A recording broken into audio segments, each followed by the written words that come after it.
الحمد لله نحمده ونستعينه ونستغفره ونؤمن به ونتوكل عليه ونعوذ بالله من شرور أنفسنا ومن سيئات أعمالنا من يهده الله فلا مضل له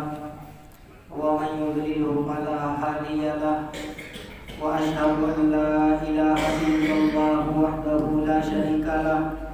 وأشهد أن محمدا عبده ورسوله أعوذ بالله من الشيطان الرجيم بسم الله الرحمن الرحيم قد أفلح المؤمنون الذين هم في صلاتهم خاشعون والذين هم عن اللغو معرضون والذين هم للزكاة فاعلون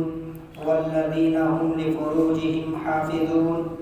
إلا على أزواجهم أو ما ملكت أيمانهم فإنهم غير ملومين إلى آخر الآية. وقال النبي صلى الله عليه وسلم من حقوق المسلم على المسلم نصر المظلوم. صدق الله مولانا العظيم وصدق رسوله النبي الكريم ونحن على ذلك لمن الشاهدين والشاكرين والحمد لله رب العالمين. عزیزان محترم، بزرگوں اور بھائیوں، میں نے قرآن مقدس کی کچھ آیتیں اور ایک حدیث پاک پیش کی ہے. اللہ سے دعا ہے کہ انہی قرآن کی آیتوں اور احادیث پاک کی تعلق سے کچھ ایسی باتیں زبان سے نکلوائے جو ہمارے اور آپ کے لیے مفید ہوں. عزیزان محترم، اللہ تبارک و تعالی نے تمام انسانوں کو اس روئے زمین پر پیدا فرمایا اور تمام انسانیت کو دو طرح کے حقوق اللہ نے عنایت فرمائے. ایک حقوق ہے جن کا تعلق اللہ تبارک و تعالی کی ذات سے ہے، اور ایک وہ حقوق ہے جن کا تعلق انسانوں سے ہے،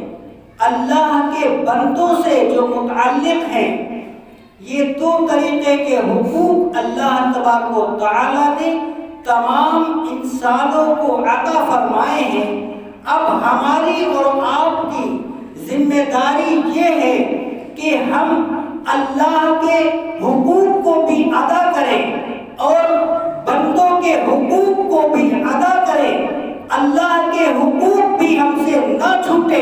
اور بندوں کے حقوق بھی ہم سے نہ چھوٹے. اگر ایک انسان اللہ کے حقوق کو ادا کرتا ہے، 5 وقت کی نمازیں پڑھتا ہے، تہجد پڑھتا ہے، رمضان میں یا سال گزرنے پر وہ اپنے مال سے زکوٰۃ نکالتا ہے، اور جو صاحب حیثیت ہے وہ بیت اللہ شریف کا حج کرتے ہیں اور اللہ کے لیے تلاوتیں کرتے ہیں، تسبیحات اور ذکر و اذکار کرتے ہیں، لیکن دوسری طرف وہ حقوق العباد کو پامال کرتے ہیں، بندوں کے حق کی پرواہ نہیں کرتے ہیں، بندوں کے حقوق کی رعایت نہیں کرتے ہیں. حدیث پاک کے اندر فرمایا گیا کہ جس طریقے سے اللہ کے حقوق کو ادا کر رہے ہو، اسی طرح سے انسان کے حقوق کو ادا کرنا بھی اسی طریقے سے فرض ہے، اسی طریقے سے واجب ہے. جس طریقے سے تم 5 نمازیں ادا کرتے ہو، جس طریقے سے تم زکوٰۃ ادا کرتے ہو، جس طریقے سے بیت اللہ شریف کا حج کرتے ہو، بالکل اسی طرح حقوق العباد بھی تمہارے اوپر فرض ہے. اگر کوئی انسان حقوق اللہ کو خوب ادا کر رہا ہے اور وہ یہ کہہ رہا ہے کہ میں اللہ کے نزدیک مقبول ہوں، اللہ کے وہاں میری گرفت نہیں ہوگی کیونکہ میں اللہ کا ہر حکم مان رہا ہوں،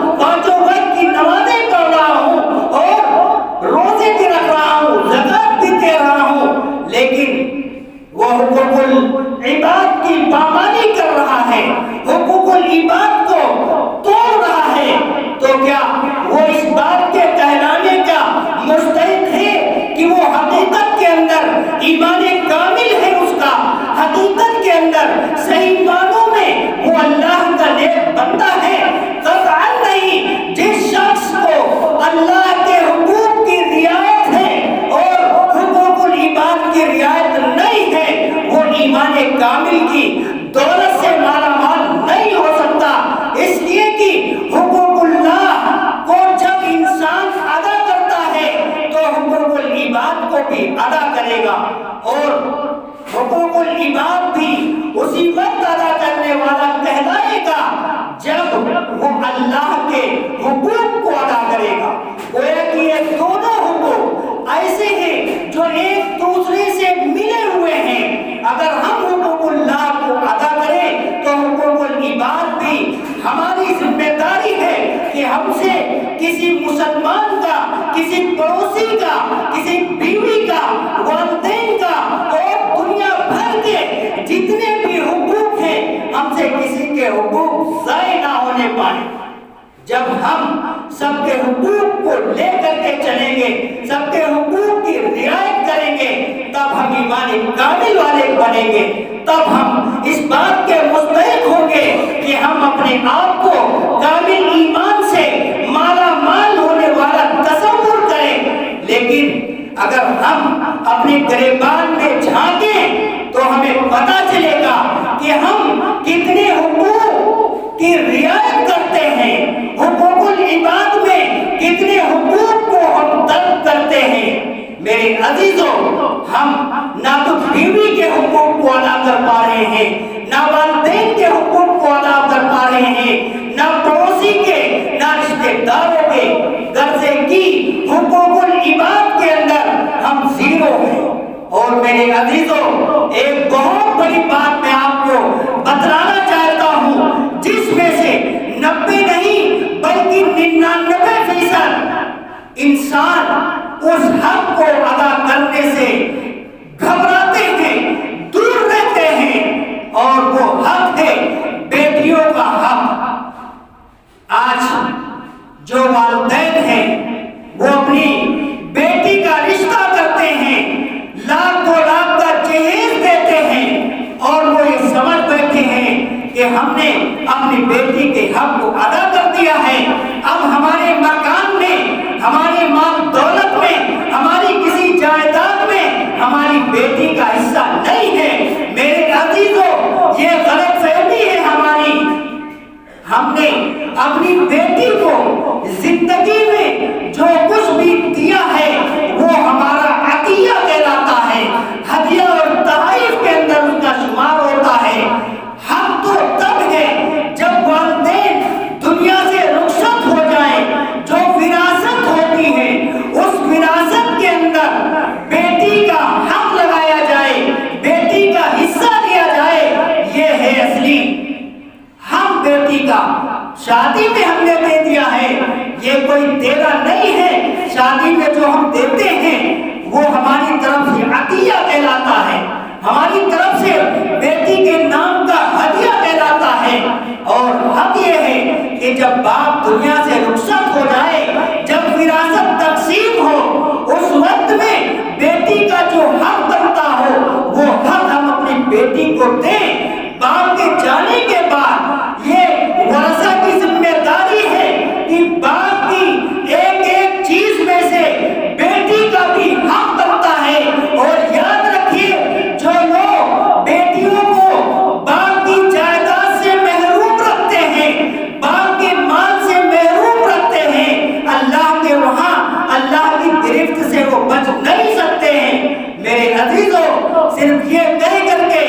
ٹالنا نہیں ہے کہ ہم نے شادی کر دیا ہے، 2-4 لاکھ روپے جیب میں خرچ کر دیے ہیں، بیٹی کا حق ادا ہو گیا۔ یہ ہمارے کہنے سے بیٹی کا حق ادا نہیں ہوتا ہے۔ ہاں، جب باپ کی جائیداد سے ہم بیٹی کا کما حق اس کا حصہ نکال کر کے بیٹی کے حوالے کریں، تب اگر بیٹی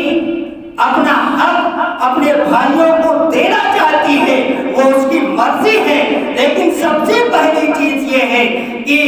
باپ کی جائیداد میں باپ کا جو چھوڑا ہوا ترکہ ہے، چاہے وہ مکان کی شکل میں ہو، چاہے دکان کی شکل میں ہو، یا مال دولت کی شکل میں ہو، اس کا حصہ متعین کرنا یہ باپ کے مرنے کے بعد باپ کی اولاد کی ذمہ داری ہے۔ اگر باپ نے وصیت نہیں کی ہے، اگر باپ نے اپنی زندگی میں بیٹی کے حصے کو متعین نہیں کیا ہے تو یہ ورثہ کی ذمہ داری ہے کہ جس باپ نے ہمارے لیے اتنی دولت چھوڑی ہے، جس باپ نے ہمارے لیے کئی بگھے کھیت چھوڑے ہیں، ہم اپنے باپ کی خاطر اگر ہمارے باپ نے انجانے میں یا بھولے سے ہم کو وصیت نہیں کر سکا ہے تو یہ اولاد کی ذمہ داری ہے کہ باپ کو اس چیز سے سبکدوش کریں اور باپ کو جو کام انجام دینا تھا،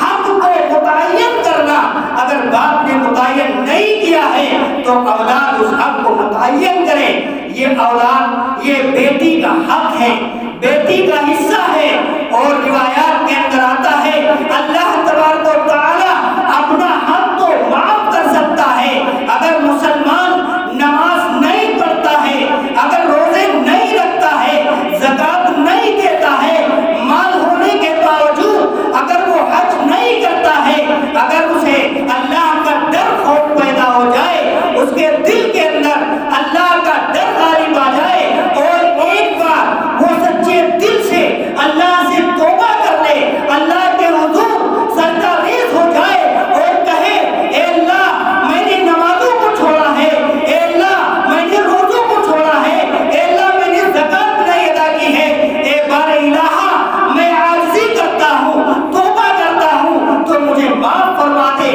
میری گرفت نہ کرنا۔ اللہ تبارک و تعالی بڑا رحیم ہے، غفور ہے، انشاءاللہ امید ہے اللہ اپنا حق معاف کر دے گا۔ جب ہم سچے دل سے توبہ کریں گے تو اللہ اپنا حق معاف کر دے گا۔ لیکن جہاں پر حقوق العباد کی بات آتی ہے، اگر آپ نے اپنے پڑوسی کو تکلیف پہنچائی ہے، کسی کو نازیبا کلام کسی کے ساتھ اختیار کیا ہے، کسی کو گالی گلوچ دیا ہے، کسی کا مال ہڑپ کیا ہے، کسی کی جائیداد ہڑپ کیا ہے اور آپ اللہ سے کہیں یا اللہ ہمیں معاف کر دے، اللہ اس کو معاف نہیں کرے گا۔ روایات کے اندر آتا ہے اگر تم نے کسی انسان کے حق کو پامال کیا ہے تو تم اس کے دنیا سے رخصت ہونے سے پہلے یا اپنے دنیا سے رخصت ہونے سے پہلے اس کے حق کی تلافی کر لو، اسے معافی کر لو۔ اگر تم نے کسی کی جائیداد کو ہڑپ لیا ہے، کسی کی زمین کو ہڑپ لیا ہے تو جب تک وہ دنیا کے اندر زندہ ہے تب تک مرنے سے پہلے اس کی تلافی کر لو، اس کا حق اس کو واپس کر دو۔ اگر واپس نہیں کر رہے ہو تو دوسری شکل یہ ہے کہ اسے معافی مانگ لو، سچے دل سے وہ معاف کر دے تو اللہ کے وہاں تم بچ جاؤ گے۔ لیکن اگر تم نے کسی کا حق ہڑپ کیا ہے اور تم نے اس کی معافی تلافی نہیں کی ہے تو میدان محشر میں جب اللہ کے دربار میں پیشی ہوگی اللہ تمہاری گرفت کرے گا۔ صحابہ کرام کی مجلس میں نبی پاک صلی اللہ علیہ وسلم نے پوچھا اے صحابہ کرام بتاؤ تمہاری نظر میں سب سے بڑا مفلس کون شخص ہے؟ صحابہ نے عرض کیا یا رسول اللہ ہمارے نزدیک سب سے بڑا مفلس، سب سے زیادہ غریب وہ شخص ہے جس کے پاس نہ تو مال ہو، نہ دولت ہو اور نہ ضروریات زندگی کا سامان ہو۔ ہمارے نزدیک سب سے بڑا مفلس وہ ہے۔ اللہ کے نبی نے فرمایا اے صحابہ مفلس وہ نہیں ہے جس کے پاس مال نہیں ہے، جس کے پاس دولت نہیں ہے، مفلس تو وہ ہے جو میدان محشر میں ایسی حالت میں پیش ہوگا کہ وہ نمازوں کا ثواب لے کر کے آئے گا، روزوں کا ثواب لے کر کے آئے گا، بیت اللہ شریف کے حج کا ثواب لے کر کے آئے گا، تلاوت قرآن کا ثواب لے کر کے آئے گا، ذکر و اذکار کا ثواب لے کر کے آئے گا، لیکن اس نے کسی کا حصہ ہڑپ کیا ہوگا، کسی کو ظلماً قتل کیا ہوگا، کسی کو ناحق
پھر نوبت یہ آئے گی جو نیکیوں کا انبار لے کر کے گیا تھا، اللہ تبارک و تعالیٰ اس کی نیکیاں ضائع کر کے اس کی برائیاں اس کے سر مڑ دے گا اور اسے جہنم نصیب کر دے گا۔ میرے عزیزوں،